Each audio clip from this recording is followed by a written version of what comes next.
Shalom, shalom, peuple de Dieu. Shalom, la famille.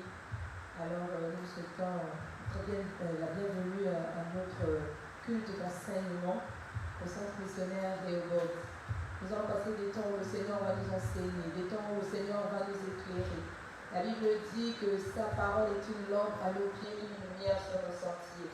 Alors ce soir, j'aimerais simplement que tu disposes ton cœur parce que le Seigneur va te parler ce soir. Le Seigneur va parler à une vie ce soir. Il y a des choses que le Seigneur veut nous dire. Il y a des choses que le Seigneur veut nous enseigner. Et ce soir, il s'est choisi des personnes encore. Alléluia. C'est pourquoi ce soir, tu vas prier, tu vas recommander ces temps. Tu vas recommander les temps de la parole. Tu vas disposer ton cœur. Nous allons préparer nos cœurs ce soir à recevoir sa parole. Et de là où tu es, maintenant, est-ce que tu peux élever ta voix? Tu peux commencer à dire merci à Dieu. Tu peux commencer à dire merci au Seigneur, à notre enseignant ce soir, par excellence dans le nom de Jésus. Ah Seigneur, oui, nous sommes venus, Seigneur, c'est pour toi. Mon frère est connecté, c'est pour toi. Ma soeur est connectée, c'est pour t'écouter. Nous sommes venus, Seigneur, pour être enseignés. Nous sommes venus parce que nous avons choisi la bonne part. Seigneur, qui est ta parole ce soir? Oui, c'est notre prière, ô Jésus. Toi qui as les paroles de la vie, nous venons vers toi ce soir pour être enseignés.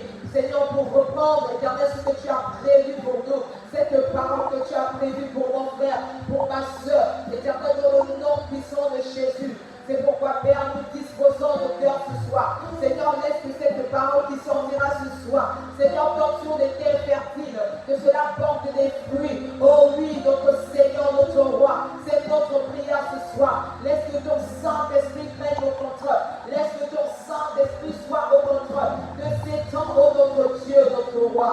Alléluia, alléluia. Béni soit ton nom. Alors, bien-aimé, tu peux commencer à adorer le Seigneur, celui qui a les paroles de la vie, celui qui est le chemin, la vérité et la vie, Jésus-Christ de Nazareth. Alléluia.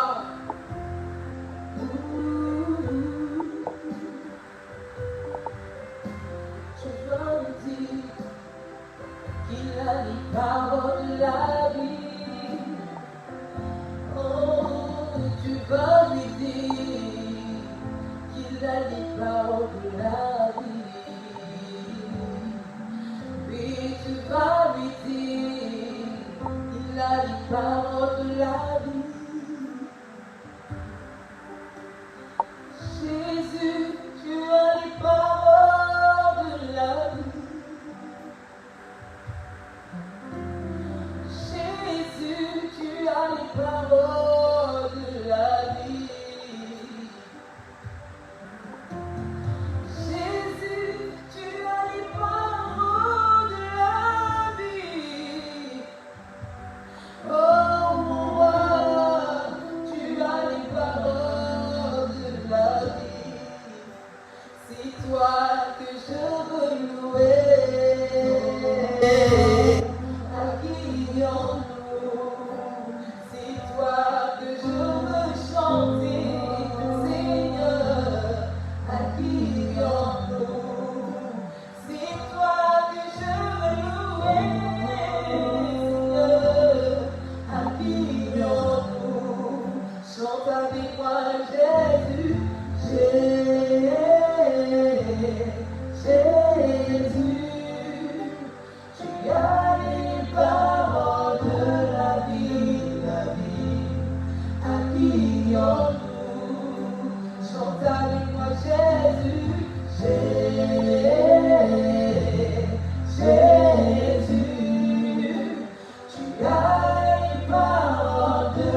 celui que tu as choisi, mais moi j'ai choisi le Dieu capable. Dis avec moi, bien-aimé. Je ne sais pas celui que tu as choisi, mais moi j'ai choisi le Dieu capable. Oh, je ne sais pas celui que tu as choisi, mais moi j'ai choisi. Oh, c'est le Dieu capable. C'est le Dieu capable. Le Dieu capable de changer nos vies par sa parole. Oui, le Dieu capable. Celui qui prend dans ses paroles et elle s'accomplit. Oh, c'est le Dieu capable. Oui, il s'appelle le Dieu capable. C'est le Dieu capable. Dis avec moi, je ne sais pas celui que tu as choisi. Mais moi, il est avec nous. Je ne sais pas, Seigneur. Je ne sais pas, Seigneur. Mais moi, je choisis le Dieu capable. Oui, mon Jésus est capable. Le Dieu d'Abraham. Oh, oui, le Dieu de Paul est capable. Le Dieu de nos vies. Oui, le Dieu capable. Oh, le Dieu capable. Il s'appelle Jésus.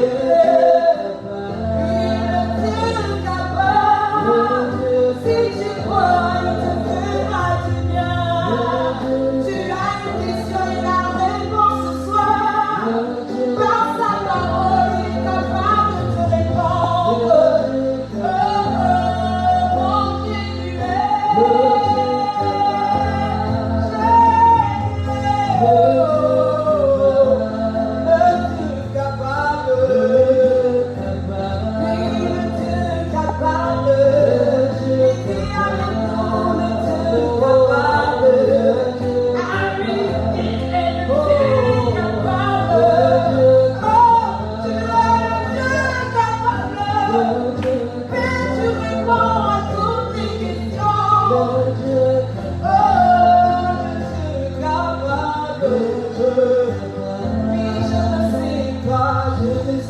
celui que tu as choisi, mais moi j'ai choisi le Dieu capable. Je ne sais pas celui que tu as choisi, mais moi j'ai choisi le Dieu capable. Je ne sais pas, non, celui que tu as choisi, mais moi j'ai choisi le Dieu capable. Oui, Jésus est capable. Oh, Jésus est capable.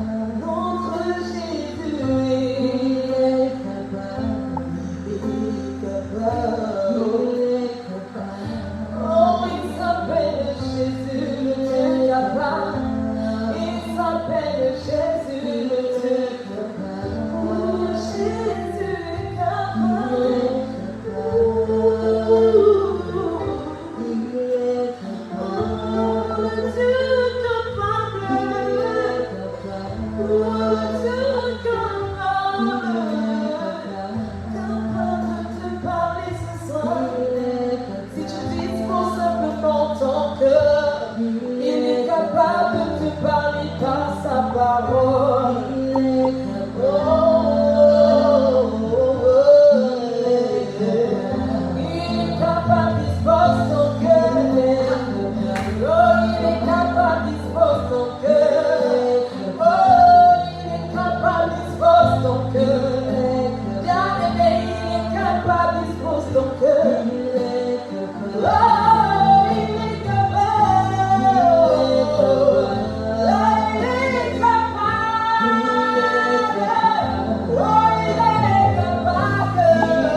Capable de nous parler ce soir, Jésus.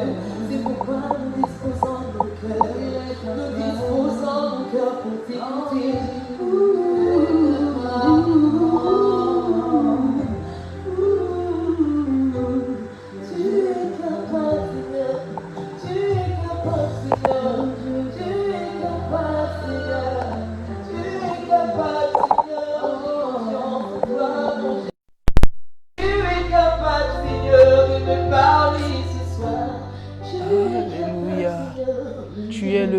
capable, Seigneur. Nous voulons le proclamer, nous voulons le dire haut et fort, que notre Dieu est capable. Nous voulons le confesser. Seigneur, merci parce que c'est toi qui nous rends capables. Merci parce que nous pouvons tout par celui qui nous fortifie. L'apôtre dira encore un jour, j'appuie tout par celui qui me fortifie. Et nous voulons le dire encore ce soir, nous voulons le confesser haut, dire que nous pouvons tout par celui qui nous fortifie.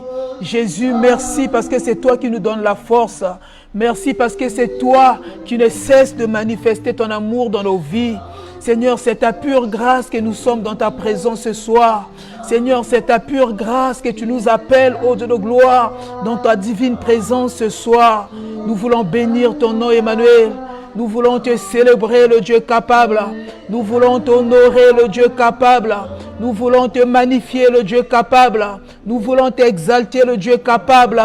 En toi, ô Dieu, nous avons la vie. En toi, Seigneur, nous avons la restauration. Nous voulons te magnifier, Adonai. Gloire et louange à toi, Jésus. Merci pour ta grâce. Seigneur, nous bénissons ton nom. Nous te disons merci. Merci pour cette opportunité que tu nous accordes dans ta présence. Merci, Seigneur, pour ton esprit que nous croyons au milieu de nous. Seigneur, merci parce que nous croyons partout se trouvent, au Dieu de gloire, toutes les personnes qui sont connectées derrière cette technologie que le monde nous offre. Tu es avec eux. Nous bénissons ton nom, Emmanuel. Alors que va le clou de ta parole, nous voulons te recommander toutes choses. Nous prions, Seigneur, que toi seul, ô Dieu, tu sois au centre de toutes choses. Seigneur, je te prie que tu nous aides à transcender nos limites. Saint-Esprit de Dieu, viens parler à une personne. Certainement, il y a une cible que tu aimerais atteindre cet après-midi. Nous voulons que tu le fasses, ô Dieu de gloire. Seigneur, nous te promettons, quand tu l'aurais fait, nous allons te bénir à la fin. Que l'honneur et la gloire te reviennent. Merci de bénir ces instants pour la seule gloire de ton nom. Au nom de Jésus. Amen. Amen, amen, amen, amen, amen.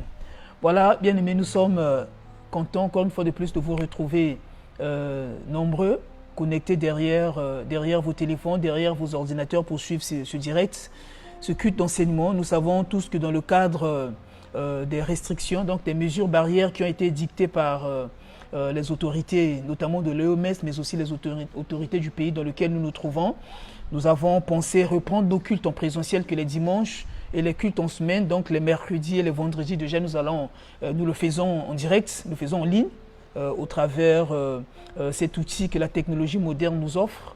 Et nous voulons vous saluer, vous souhaitons donc la bienvenue pendant ces temps de partage. Alors, depuis, je crois que ça fait 3 semaines que nous sommes en train d'aborder un thème ensemble. Et le thème est intitulé « Il faut que ces choses arrivent ». Nous l'avons tiré donc dans le livre de Matthieu. Je me permets de lire encore ce passage. Matthieu chapitre 24. Matthieu chapitre 24. Nous l'avons dit, ce thème, nous avons été inspirés par une série d'enseignements que notre père, donc l'apôtre Germain, a commencé à aborder au niveau de la coordination nationale depuis le pays. Et il abordait un thème qu'il avait intitulé « Ce qui arriva au temps de Noé ». Et donc, en faisant la suite de ce thème, nous avons commencé à parler de ce thème que nous avons intitulé « Il faut que ces choses arrivent ».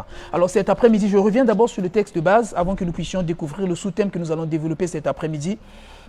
Je relis le texte de base, Matthieu chapitre 24, Matthieu 24. Je vais commencer à partir du verset 1. La Bible dit « Comme Jésus s'en allait, au sortir du temple, ses disciples s'approchèrent pour lui en faire remarquer les constructions. Mais il leur dit, « Voyez-vous tout cela? Je vous le dis en vérité, il ne restera pas ici, pierre sur pierre, qui ne soit renversée. » Il s'assit sur la montagne des Oliviers et les disciples vinrent en particulier lui faire cette question. « Dis-nous, quand cela arrivera-t-il? Et quel sera le signe de ton avènement et la fin du monde ?» Le verset 4, la Bible dit, Jésus leur répondit, « Prenez garde que personne ne vous séduise, car plusieurs viendront sous mon nom, disant, c'est moi qui suis le Christ, et ils séduiront beaucoup de gens. Vous entendrez parler des guerres et des bruits de guerre. Gardez-vous d'être troublés, car il faut que ces choses arrivent. » Donc le verset 6 qui nous intéresse, là où nous avons tiré notre thème, « Car il faut que ces choses arrivent. » Et le verset 7, il dit, Une nation se lèvera contre une nation et un royaume contre un royaume. Il y aura en divers lieux des famines et des tremblements de terre, et tout cela ne sera que le commencement des douleurs. Donc le même passage, nous avons dit dans le cadre des évangiles synoptiques, donc vous pouvez le retrouver dans Luc chapitre 21. La particularité dans Luc chapitre 21, c'est que quand Jésus cite les signes précurseurs de son avènement, donc les signes qui doivent annoncer son retour, il a cité un signe que Matthieu ne cite pas. Il dit, au-delà des guerres que nous allons entendre parler, au-delà de la famine, au-delà des pestes, donc des maladies, des pandémies, des épidémies que l'humanité est en train de vivre aujourd'hui, il y a un signe particulier qui a fait l'objet de notre dernier mercredi d'enseignement. Il a dit, quand l'iniquité se sera accrue, l'amour de plusieurs se refroidira. C'est un signe parce que nous avons dit que pour nous, c'est même le summum des signes qui vont annoncer le retour de Jésus-Christ. Quand nous allons voir au milieu de nous l'amour se refroidir, quand nous allons voir au milieu de nous à cause de l'iniquité, nous avons essayé d'expliquer le mercredi passé qu'est-ce que nous entendons par l'iniquité. Quand la Bible parle, l'iniquité est différente du péché. Nous avons dit l'iniquité, c'est quand les hommes ne mettront plus Dieu au milieu de tout, au centre de tout. Quand la loi de Dieu, parce que nous avons dit l'iniquité vient du mot grec traduit en hébreu qui veut dire anonia. Anonia, donc il y a le verbe a qui veut dire sans et nonia qui est tiré donc du mot nomos en hébreu qui veut dire en français loi. Donc l'iniquité veut dire sans loi. Quand Jésus il disait à ses disciples, quand l'iniquité se serait accrue, il voulait simplement dire à ses disciples que quand la loi de Dieu ne sera plus dans le cœur des hommes, quand la parole de Dieu n'aura plus toute la place dans la vie des enfants de Dieu, quand la parole de Dieu n'aura plus toute sa place dans la vie de l'Église, quand la parole de Dieu n'aura plus toute la place donc au milieu des hommes, c'est alors que finalement, l'amour de plusieurs se refroidira. Et nous avons essayé de parler en long et en large sur ce sous-thème en parlant de l'amour qui va se refroidir. Alors, partant toujours dans la même logique, je ne voudrais pas trop m'écarter du thème que nous sommes en train d'aborder. Le thème général que nous sommes en train d'aborder, c'est de le même thème, mais je voudrais prendre un sous-thème, certainement pour clôturer un peu cet enseignement que nous sommes en train de faire, parce que vous le savez, donc la semaine prochaine déjà, sur instruction de notre Père, l'apôtre Germain, nous aurons la particularité d'avoir une mini-offensive de prière, de jeûne et prière dans notre assemblée. Nous n'aurons pas le temps de faire cet enseignement et c'est après cette mini-offensive que nous reviendrons certainement par la grâce de Dieu avec un autre sous-thème, un autre thème que nous allons aborder pour le mois qui va commencer. Alors, le sous-thème que je vais aborder avec vous cet après-midi, dans le cadre du thème général que nous avons intitulé « Il faut que ces choses arrivent », nous l'avons donc intitulé « Être un modèle dans les afflictions ». Être un modèle dans les afflictions. Être un modèle dans les afflictions. Les afflictions font partie, entre autres, des signes. Des signes que l'humanité, ou si vous voulez, que l'Église, que les chrétiens doivent jurer. Nous l'avons lu dans Matthieu 24, mais aussi dans Luc, des persécutions. Je reviendrai tout à l'heure sur la définition des afflictions. Quand nous parlons des afflictions, nous faisons allusion aux persécutions, nous faisons allusion aux difficultés, nous faisons allusion aux problèmes que l'Église peut rencontrer. Et nous voulons parler d'être un modèle, continuer à être un modèle au milieu de ces afflictions, être un modèle au milieu de ces persécutions.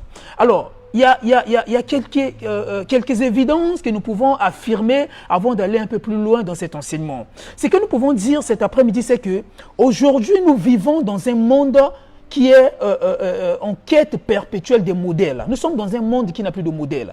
Nous sommes dans un monde qui est en recherche, si vous voulez, à la recherche des repères, à la recherche des modèles. Nous avons l'impression de vivre dans un monde, si vous me permettez que je prenne un peu l'expression de John Ehud, qui dit nous sommes dans un monde où chacun pour soi, Dieu pour tous. Vous voyez, personne ne s'occupe d'autrui. Tout le monde fait ce qu'il veut faire.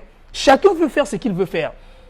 On ne s'occupe pas, on ne se dit pas que je suis là, je vis, je mène ma vie chrétienne, je suis appelé à être un modèle pour X ou Y, je suis appelé à être un modèle pour d'autres personnes. Et quand les problèmes arrivent, quand les difficultés arrivent dans nos vies, nous sombrons.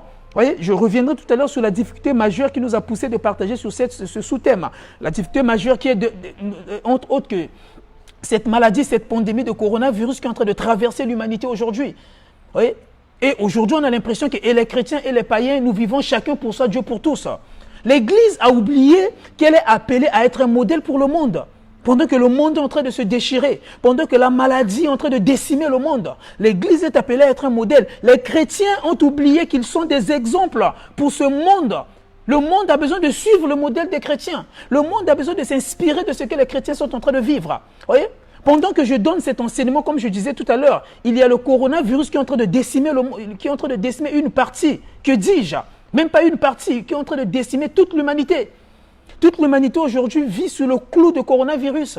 Toute l'humanité aujourd'hui vit sous le clou de cette maladie sataniste, sous cette pandémie. Personne n'a échappé. Ce qui est avéré, cette pandémie ne touche pas que des non-croyants. J'en connais d'ailleurs beaucoup de chrétiens qui sont passés par cette maladie. Il y en a certains qui ont perdu la vue. Il y a des chrétiens qui ont été pris par la faucheuse. La mort les a surpris, ils sont partis. D'ailleurs, pendant que j'en parle, aujourd'hui, je crois qu'au début de cette pandémie en France, on pouvait compter plus d'une trentaine de décès, plus de 31 décès, si je ne me trompe pas, selon les chiffres officiels donc, dans l'église évangélique de Mulhouse, en France. Hélas, paix aux âmes de toutes ces personnes qui sont parties. Cette maladie ne parle ni des chrétiens, ne parle ni des croyants. Et des croyants et des non-croyants et des païens. Toute l'humanité est touchée par cette maladie. Et le monde aujourd'hui, comme je l'ai dit, vit sur le clou de cette maladie. Cependant, alors que cette pandémie est en train de faire ravage, les chrétiens et les païens sont concernés. Quelle est l'attitude adoptée pour les chrétiens? Est-ce que pendant que les païens, pendant que les non-croyants, pendant que ceux qui n'ont pas Dieu, pendant que ceux qui vivent sans la loi se lamentent, pleurnichent, pleurent tous les jours, ils ont l'impression que la vie s'est arrêtée à cause de cette maladie? Nous qui croyons au Fils de Dieu, nous qui croyons au Seigneur Jésus-Christ, nous qui disons que nous avons Dieu, nous avons l'espoir, nous pouvons continuer à vivre comme ces personnes-là. Est-ce que face à cette maladie, qui est plus qu'une simple impression, nous le savons tous que le monde est à bout. On a l'impression que toutes les stratégies, on a l'impression que tous les mécanismes que le monde est en train de mettre en place pour vouloir éradiquer cette maladie arrivent à bout. Les hommes n'arrivent pas à éradiquer cette maladie. Vous voyez, on parle des pays, ça fait peut-être un mois, certains pays qui ont déconfiné. À peine hier, avant-hier, je crois que je suivais encore en Allemagne, là où la médecine est hautement évoluée. Là où des importants moyens financiers sont investis pour vouloir éradiquer cette maladie. Le pays a déconfiné, mais ils étaient obligés de revenir à leur décision. Il y a certaines régions en Allemagne qui ont été obligées de revenir au confinement. Parce que le monde aujourd'hui est à bout. Cette maladie est en train de terrasser tout le monde.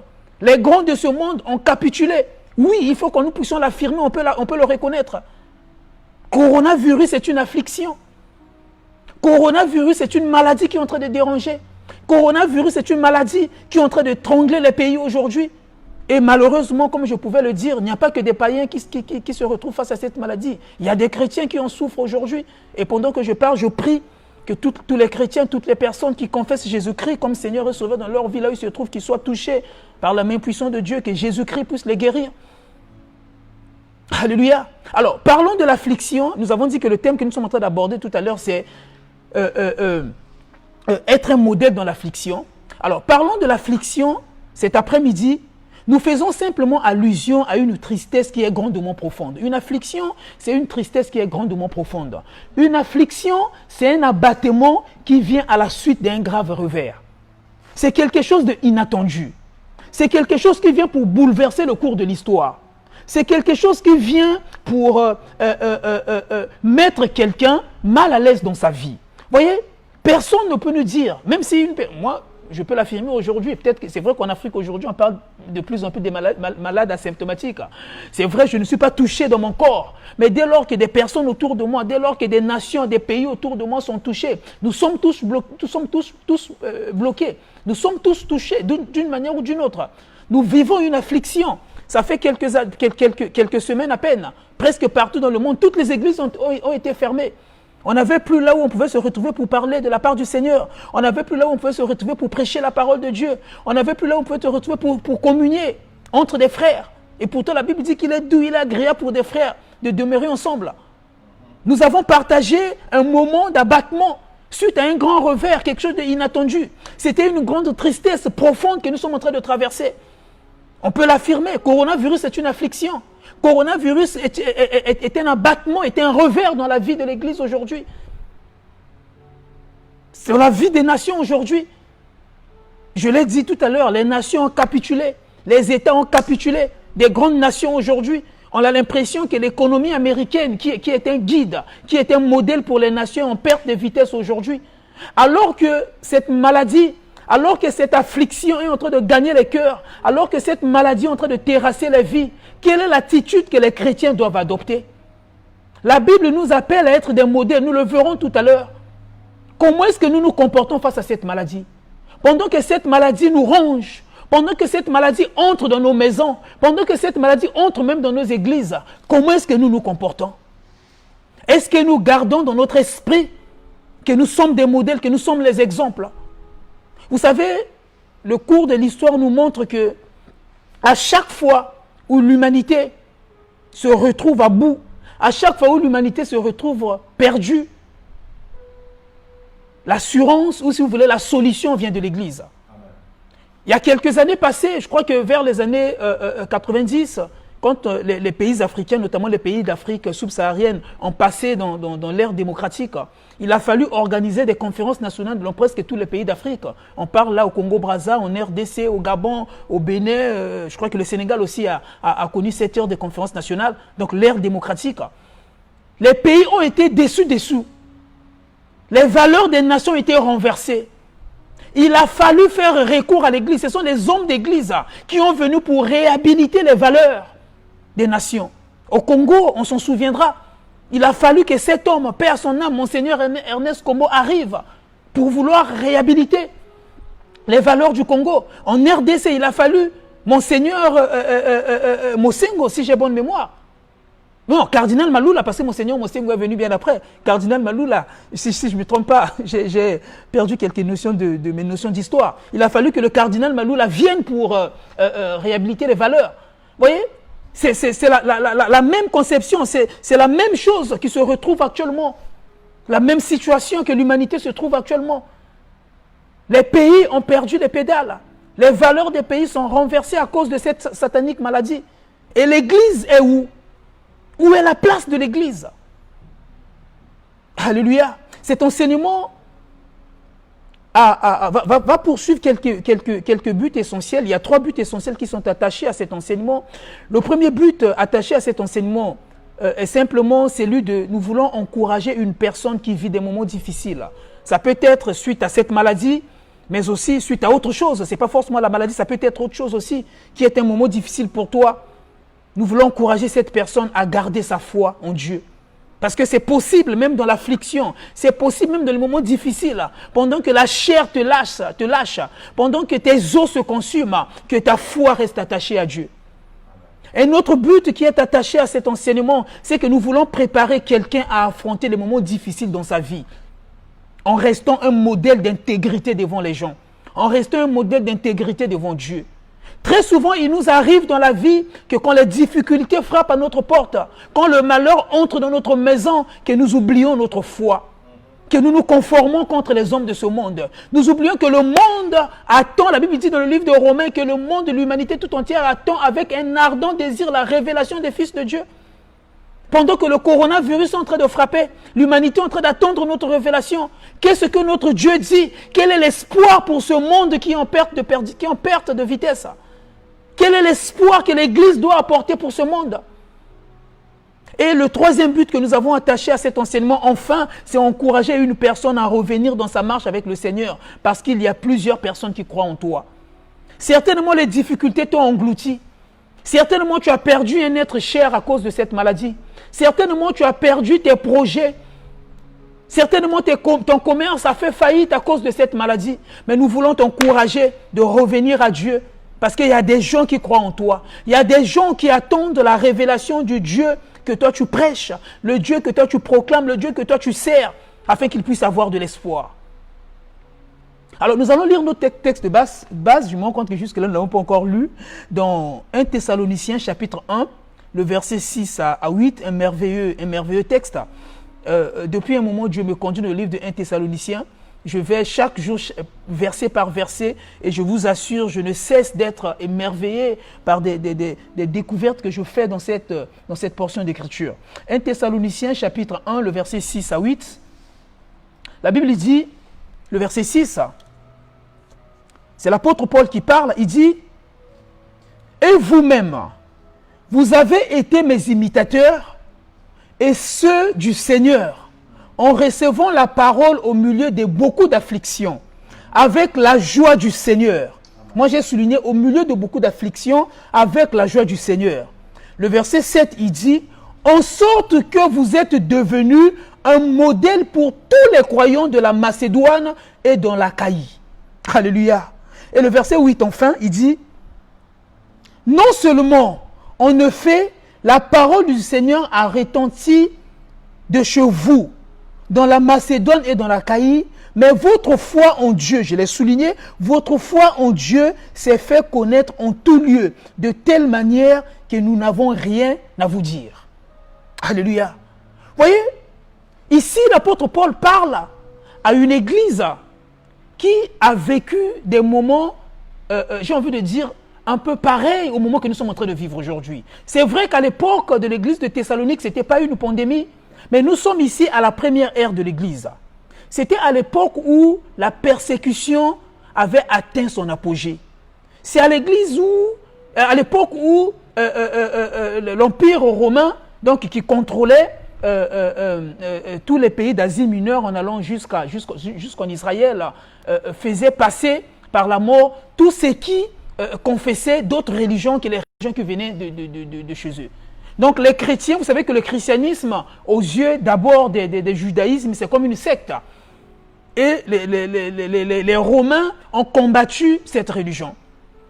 Cette église Thessalonique, donc c'est une région qui se retrouve je vous l'ai dit, c'est une contrée qui se retrouve dans la grande région de la Macédoine. La grande région de la Macédoine, c'était un territoire romain à cette époque-là, un territoire d'occupation romaine à l'époque de quelques années, si vous voulez, après l'ère de notre Seigneur Jésus-Christ. Et c'est l'Empire romain qui contrôlait cette église. Alors même que même les ténors de l'église à cette époque passaient par la mort. Beaucoup de gens abandonnaient la foi parce qu'il y avait des difficultés qui étaient là. Il y avait une persécution terrible, à tel point qu'on ne peut même pas la souhaiter en notre génération. Paul est en train de rendre témoignage à cette église.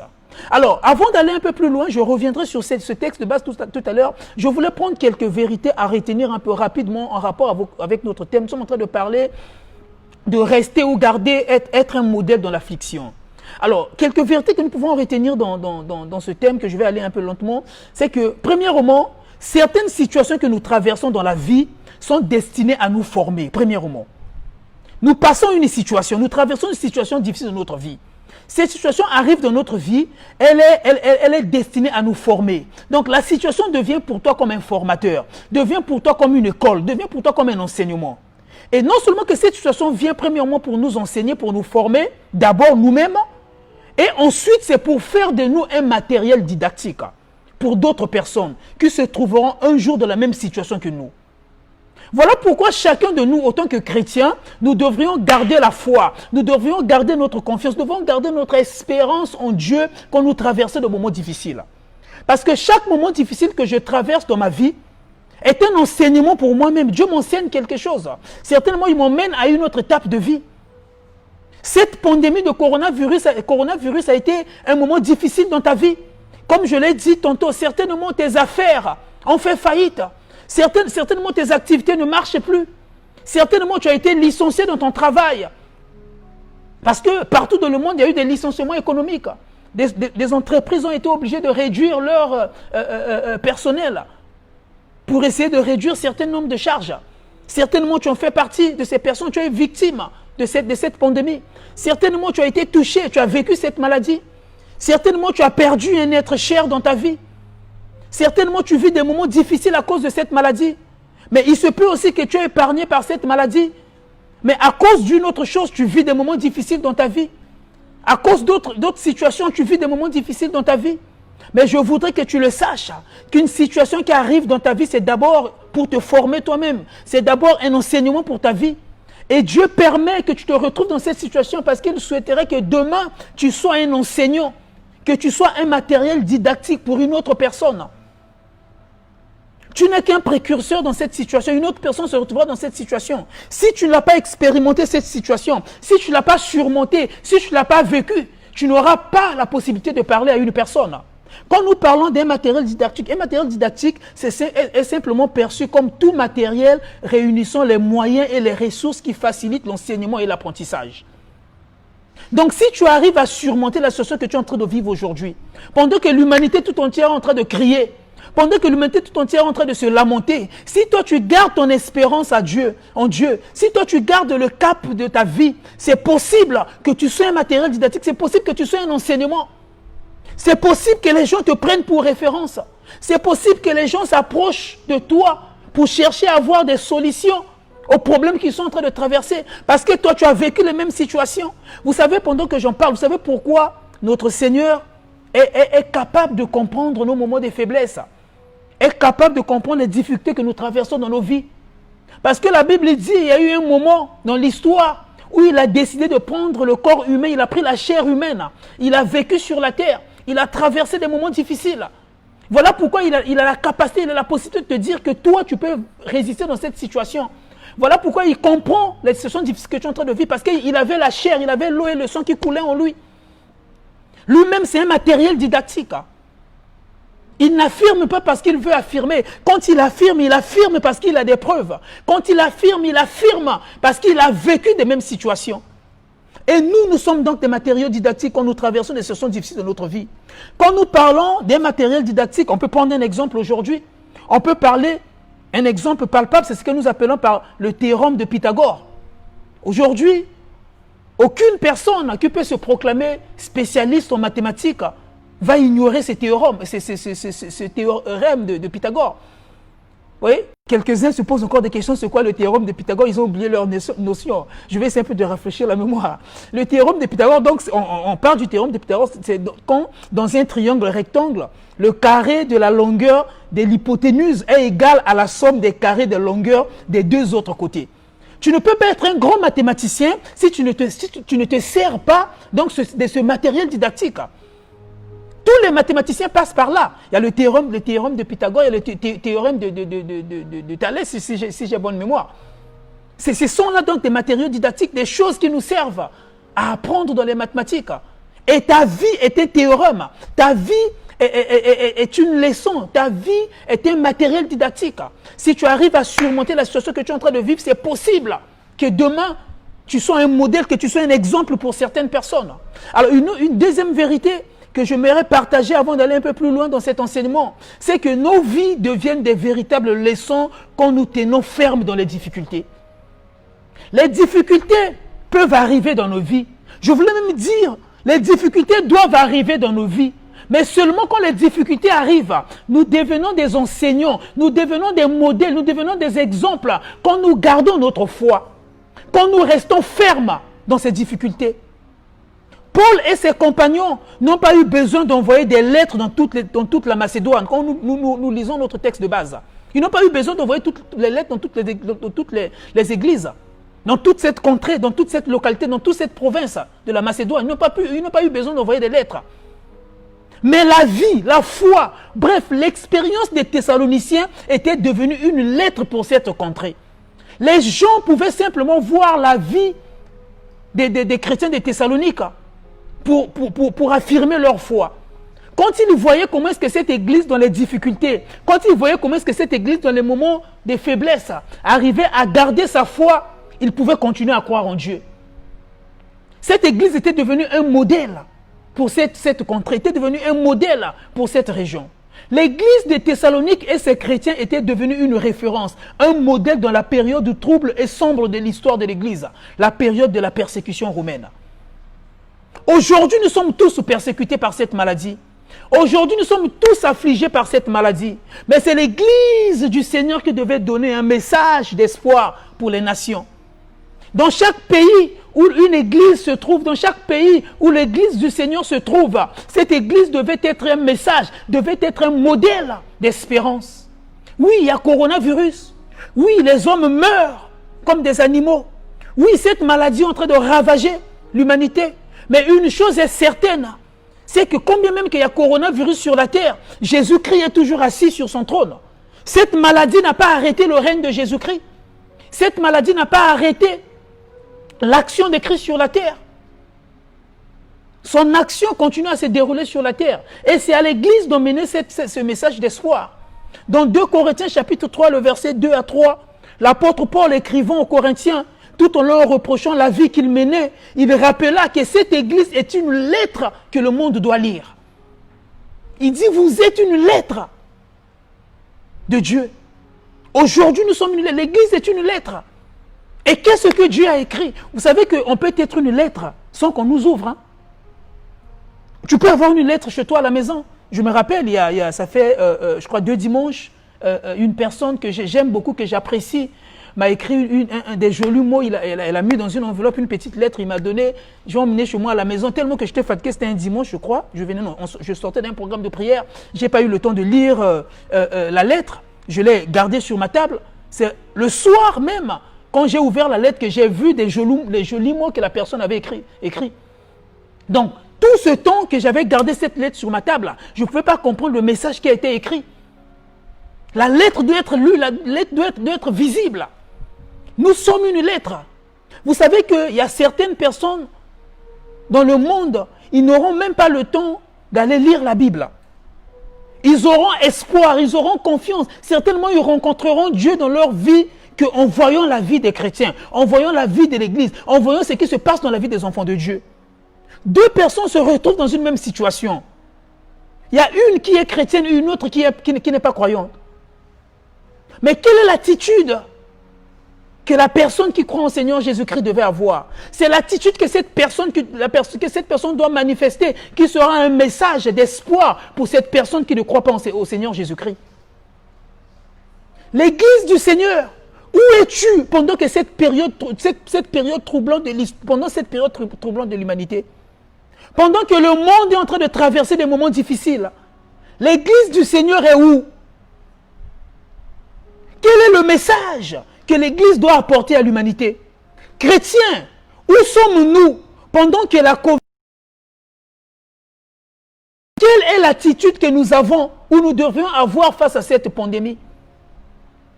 Quelle est la conception que nous devrions avoir pendant que cette maladie est en train de ravager? Qu'est-ce que l'Église doit faire face à cette maladie? Voilà tant de questions que chacun est invité à répondre ce soir. Chacun doit se poser des questions. Je suis chrétien. Cette maladie touche et des chrétiens et des païens. Mais qu'est-ce que moi je dois faire? Comment est-ce que je devrais me comporter? Quelle est l'attitude à adopter face à cette maladie? Devrais-je pleurnicher comme les païens? Devrais-je avoir peur comme des païens? Devrais-je désespérer comme ceux qui n'ont pas d'espoir en Dieu? Quelle est la conception que moi je dois avoir de cette maladie? Quelle est la lecture que je devrais faire de cette pandémie? Il est malheureux de voir et de constater que pendant que le monde pleure, les chrétiens pleurent aussi. Pendant que le monde angoisse, nous nous angoissons aussi. C'est malheureux. Vous voyez, la complexité avec la foi chrétienne est que nous vivons les mêmes situations, nous vivons les mêmes choses que les non-croyants. Mais nous devrions réagir autrement.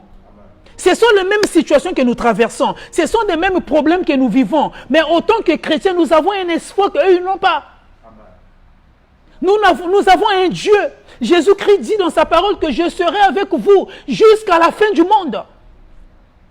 Être avec nous, ça veut dire que même quand l'humanité traverse des moments difficiles, il est avec nous. Même quand nous échouons, il est avec nous. Même quand la société dans laquelle je me retrouve commence à faire faillite, Dieu est avec moi. Tout le monde pleure, tout le monde se pose la question, quel sera mon lendemain? Mais moi, je ne dois pas pleurer. Même quand le pays dans lequel moi je me retrouve traverse des moments difficiles, l'économie est brisée, l'économie est terrassée. Mais moi, je ne dois pas abandonner. Je dois garder ma foi. Je dois rester attaché à Dieu. Simplement parce que moi, j'ai quelque chose que le monde n'en a pas. J'ai quelque chose que l'humanité n'en a pas. C'est ça la complexité de la foi chrétienne. En ne supportant pas l'affliction, en ne supportant pas les difficultés que nous sommes en train de traverser, On ne supportons pas les difficultés qui arrivent dans nos vies. Nous donnons là l'occasion au monde de mépriser notre Dieu. Puisque nous nous comportons comme les païens. Nous nous comportons comme les non-croyants. Dans le livre de Romains, chapitre 2, le verset 24, parlons aux chrétiens de Rome.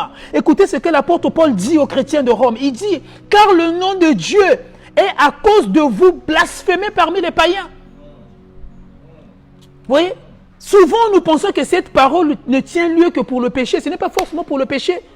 C'est aussi à cause de l'attitude que nous adoptons. Nous traversons les mêmes situations.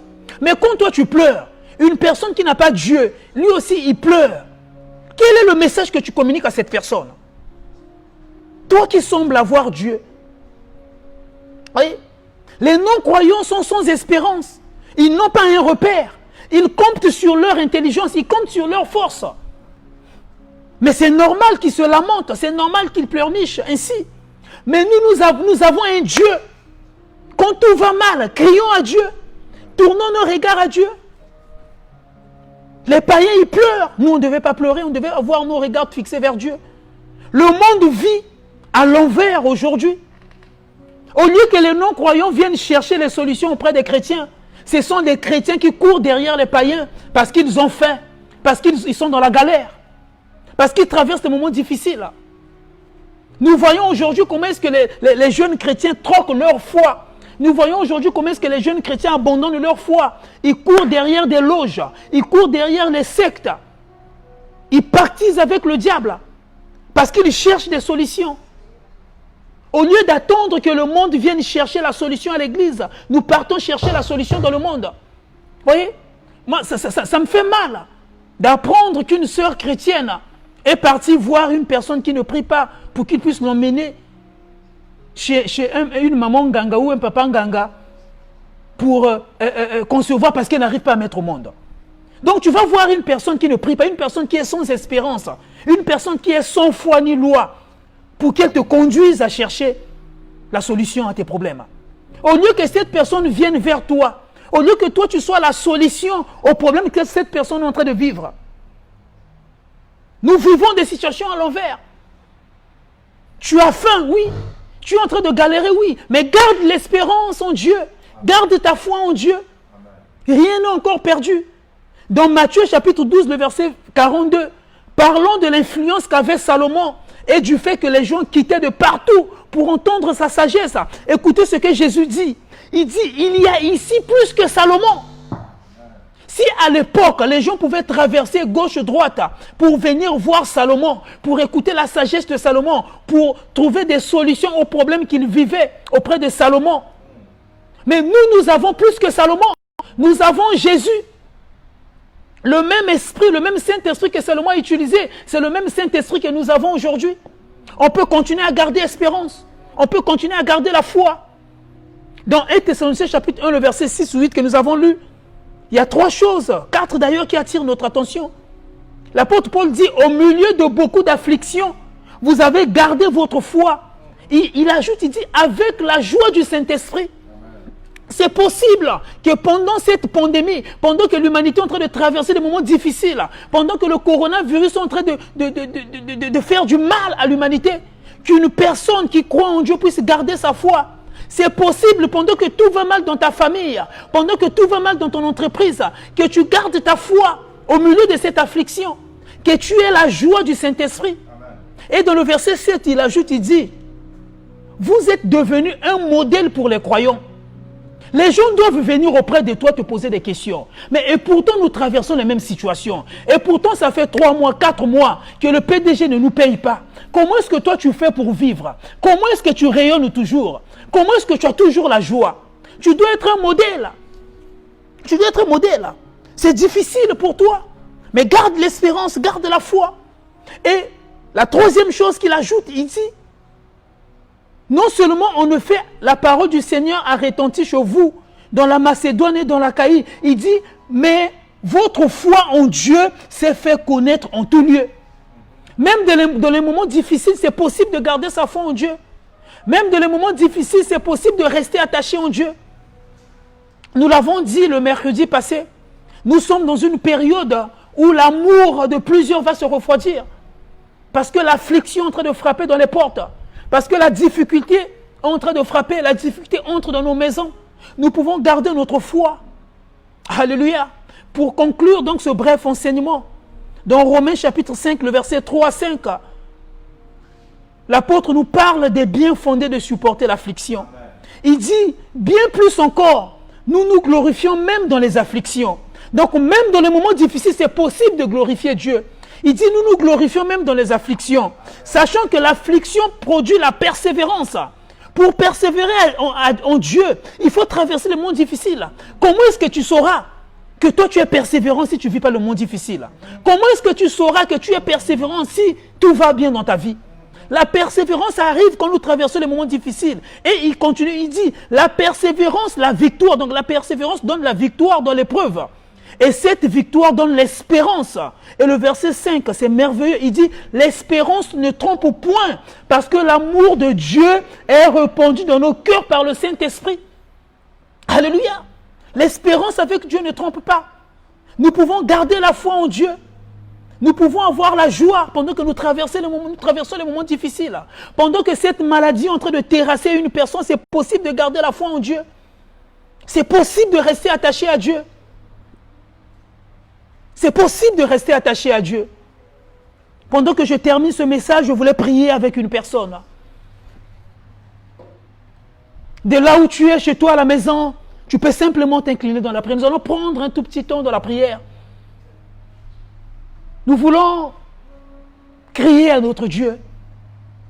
La Bible dit, quand les fondements d'une nation sont renversés, que ferait le juste? Je voulais dire, quand les difficultés commencent à traverser un pays, qu'est-ce que les justes peuvent faire? Quand l'humanité sombre, les justes, qu'est-ce qu'ils doivent faire? Ils doivent prier à Dieu. Nous voulons prier. Nous prions à toi. Je prie à toi ce soir. Est-ce que nous pouvons prier à Dieu ce soir? Pendant que ce cantique va passer, tu peux élever ta voix chez toi à la maison, commencer à prier à Dieu. Élève ta voix, commence à prier à Dieu. Nous voulons prier à Dieu ce soir. Ensemble, nous voulons prier. Nous voulons dire, Seigneur, nous avons besoin de toi. Nous traversons le moment difficile, nous voulons garder notre foi. Nous voulons rester attachés à toi. Nous voulons rester attachés à toi. Alléluia.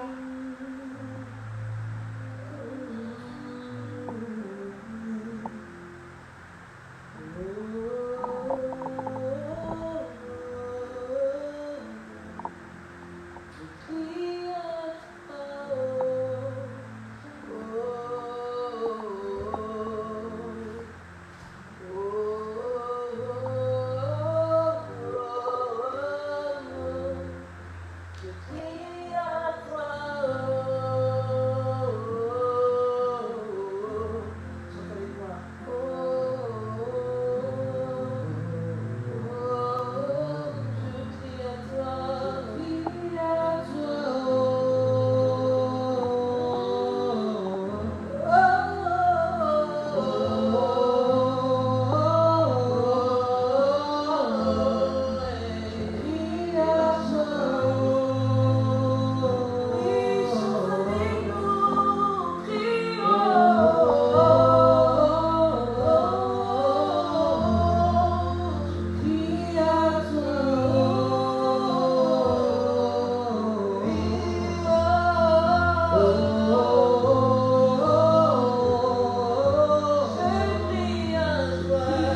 Alléluia. Nous crions à toi, Emmanuel. Nous tournons nos regards vers toi. Est-ce que tu peux prier avec moi depuis chez toi à la maison? Nous voulons crier à Dieu. Élève ta voix. Tu peux crier à Dieu pour ta foi. Tu peux crier à Dieu pour ton engagement. Tu peux crier à Dieu pour ton attachement. Pendant que l'humanité est en train de traverser les moments difficiles, c'est possible que tu gardes ta foi. C'est possible que tu sois ce modèle. Jésus-Christ, parlant de l'Église, il a dit, vous êtes la sel de la terre et la lumière du monde. Nous voulons crier à Dieu, que Dieu fasse de l'Église le sel pendant ces moments difficiles. Pendant que l'humanité a perdu la saveur, pendant que l'humanité ne vit que dans le ténèbre, à cause de cette maladie, que Dieu nous aide à garder notre espoir, que Dieu nous aide à être le modèle auquel l'humanité doit espérer, le modèle auquel l'humanité doit trouver référence, le modèle auquel nous devrions tourner nos regards, que nous continuons à être cet exemple pour le monde. Élève ta voix, tu peux prier pour ta foi, mais prier également pour l'Église. Nous parlons de l'Église en général. Nous parlons de l'Église comme corps de Christ. L'humanité a besoin de voir, l'humanité a besoin de la foi qui viendra de l'Église. Prie pour l'Église où toi tu fréquentes. Prie pour toi-même, prie pour les personnes que toi tu connaisses, qui prient Jésus-Christ. Élève ta voix, nous voulons prier ensemble, Seigneur. Nous avons besoin de toi, Emmanuel. Seigneur, nous élevons nos voix vers toi. Nous prions, nous aide-nous à garder notre foi. Aide-nous à garder notre foi, Emmanuel. Aide-nous à garder notre foi, El Shaddai. Aide-nous à rester attachés à toi. Aide-nous à rester attachés à toi. Nous bénissons ton nom, Emmanuel. Gloire et louange à toi, toi qui vis et qui règne à jamais. Merci pour ton amour. Merci, Seigneur. Tu peux rester calme là où tu es. Je vais simplement prier pour toi. Je vais prier pour ta foi. Que ta foi ne vacille pas. Malgré les moments difficiles que tu traverses, même les moments difficiles que tu traverseras demain, ça peut être un avertissement pour toi. Je vais prier pour ta foi. Seigneur, je lève ma voix. Prier pour une personne maintenant. Seigneur, tu connais les difficultés auxquelles tes enfants traversent actuellement. Tu connais les problèmes qui arrivent dans la vie de ton peuple. Tu sais comment l'Église est terrassée, l'Église est vacillée à cause de cette maladie. Alors que tu dis dans ta parole, à cause des signes du temps de la fin, l'amour de plusieurs se refroidira. Moi, je prie que tu augmentes cet amour. Parce que tu dis dans ta parole que tu répands ton amour dans nos cœurs par ton esprit. Répands cet amour, Emmanuel. Nous avons besoin de toi. Merci de faire du bien à la vie d'une personne. Merci parce que nous prions également pour tous ceux qui sont malades maintenant, que tu puisses les toucher. Nous croyons en la guérison instantanée. Nous croyons en la guérison miraculeuse. Nous croyons en la main de Dieu qui est capable de traverser les frontières. Merci de le faire maintenant. Que l'honneur et la gloire te reviennent. Au nom de Jésus. Amen. Nous bénissons le Seigneur pour, ces temps que nous venons de passer dans la présence de Dieu. Merci d'avoir été les nôtres ce soir. Nous vous donnons rendez-vous à partir du mardi prochain. Donc, nous avons un programme de mini-offensive qui va commencer. Le thème de cette mini-offensive va être intitulé Démasquer et vaincre les puissances de ténèbres. Nous l'avons tiré donc dans le livre de Jérémie, chapitre 1, le verset 19.